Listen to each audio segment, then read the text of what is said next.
ക്യാൻസറിന് പല കാരണങ്ങളാണ്. അത് ജനറ്റിക് പ്രിഡിസ്പോസിഷൻ ഉണ്ടാകാം. അത് നമ്മൾ പറയല്ലേ ബ്രസ്റ്റ് ക്യാൻസറിൽ ബ്രാക്ക പോസിറ്റീവ് നമ്മൾ ജനറ്റിക് സ്റ്റഡി എന്ന് പറഞ്ഞാൽ പോസിറ്റീവ് ഉള്ളവർക്ക് ചാൻസ് കൂടുതലുണ്ട് എന്ന് മാത്രമേ ഉള്ളൂ. അപ്പോൾ അച്ഛന് സ്റ്റൊമക് ക്യാൻസർ ഉണ്ടായിരുന്നെങ്കിൽ മക്കൾക്ക് സ്റ്റൊമക് ക്യാൻസർ വരാനുള്ള ചാൻസ് കൂടുതലുണ്ട്. അവിടെ ഒരു ജനറ്റിക് പ്രിഡിസ്പോസിഷൻ ഉണ്ട്. പക്ഷേ എപ്പിജനറ്റിക്സ് ആണ് നമ്മുടെ എപ്പിജനറ്റിക്സ് എന്ന് പറയുന്നത് നമ്മുടെ ജീവിതശൈലി നമ്മുടെ ജനറ്റിക്സിനെ എങ്ങനെ സ്വാധീനിക്കുന്നു എന്നുള്ളതാണ്. അപ്പോൾ എപ്പിജനറ്റിക് ഘടകങ്ങളും കൂടെ അതിനോടൊപ്പം വന്നാൽ മാത്രമേ അത് എക്സ്പ്രസ് ചെയ്യുള്ളൂ. അപ്പോൾ നമുക്ക് ഫാമിലിയിൽ ഒരു ക്യാൻസർ ഉള്ളവരാണെങ്കിൽ നമ്മൾ നമ്മുടെ ലൈഫ് സ്റ്റൈൽ കറക്റ്റ് ചെയ്ത് ആ എപ്പിജനറ്റിക്സ് ഘടകങ്ങൾ ഉണ്ടാക്കി കൊടുക്കാതെ അതിനെ തിരിച്ചാക്കാൻ നോക്കി കഴിഞ്ഞു കഴിഞ്ഞാൽ ക്യാൻസറിലേക്ക് പോകാതിരിക്കാൻ പറ്റും. ബേസിക്കലി ക്യാൻസർ എന്ന് പറഞ്ഞാൽ എന്താ?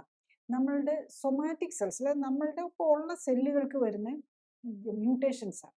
അപ്പം നമ്മൾ രണ്ട് തരം സെല്ലാണ്. ജേം സെൽസിൽ വരുന്ന മ്യൂട്ടേഷനാണ് ഈ കുഞ്ഞുങ്ങൾക്ക് നമ്മൾ പറയുമല്ലോ ഹെറിഡിറ്ററി ആയിട്ട് വരുന്ന ഹീമോഫീലിയ, അങ്ങനെ ചില കാര്യങ്ങളുണ്ട്.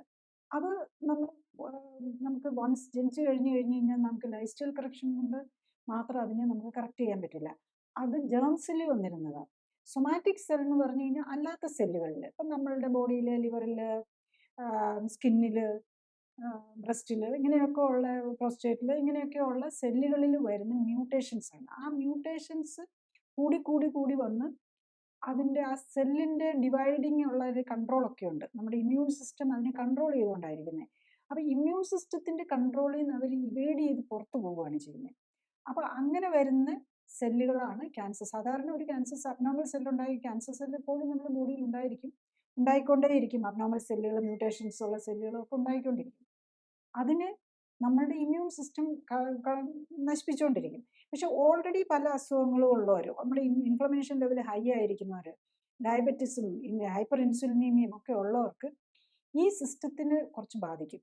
അപ്പോൾ അങ്ങനെയുള്ളവർക്കാണ് നമ്മൾ ക്യാൻസർ വരാനുള്ള സാധ്യതകൾ കൂടുന്നത്. പ്രത്യേകിച്ച് സ്ട്രെസ്, ഉറക്കക്കുറവ് ഇങ്ങനെയൊക്കെ വരുമ്പോൾ ക്യാൻസർ വരാനുള്ള സാധ്യത കൂടും.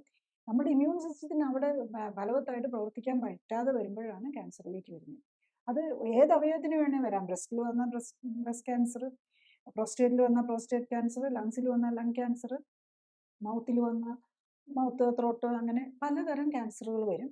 അതെല്ലാം ബേസിക്കലി ഇതിനെല്ലാം കാരണം ഒന്നാണ്, പല മാനിഫെസ്റ്റേഷനാണ്. ഒരേ ക്യാൻസർ തന്നെ പല രീതിയിലായിരിക്കും മാനിഫെസ്റ്റ് ചെയ്യുന്നത്. അതും ആ മ്യൂട്ടേഷൻ്റെ എക്സ്റ്റെൻറ്റ് അനുസരിച്ച്, അതായത് നമ്മളുടെ സെല്ലിന് വന്നിരിക്കുന്ന ഡാമേജിൻ്റെ എക്സ്റ്റെൻറ്റ് അനുസരിച്ചായിരിക്കും അത് എത്ര ഇൻറ്റൻസ് ആണ് എന്നുള്ളതെല്ലാം ഡിസൈഡ് ചെയ്യും. കൂടുതൽ അറിയാൻ ലിങ്ക് ക്ലിക്ക് ചെയ്യുക. കൂടുതൽ വീഡിയോകൾക്കായി സബ്സ്ക്രൈബ് ബട്ടൺ അമർത്തുക.